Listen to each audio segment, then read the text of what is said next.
What is this story telling us about the American flag?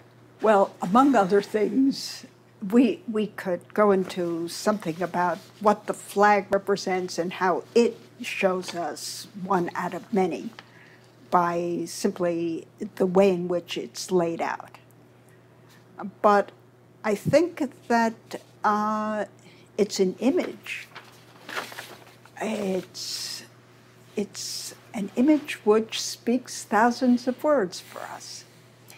And it does seem to me that a nation founded on an idea is probably more in need of that kind of tangible symbolism.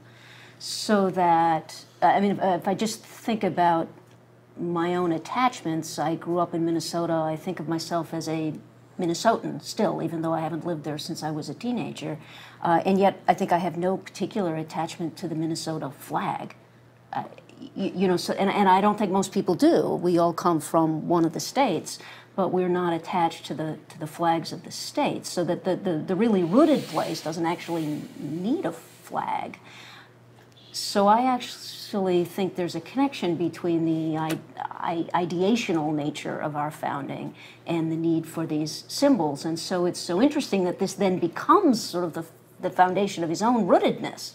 The flag, which is now has this iconic feature in American life and really is the emblem of the land I love, the home of the free and the brave. The flag before the Civil War didn't have that meaning. In fact, in the story, it's the federal flag, which means in the story it stands for the Union as opposed to the flag of the rebellion.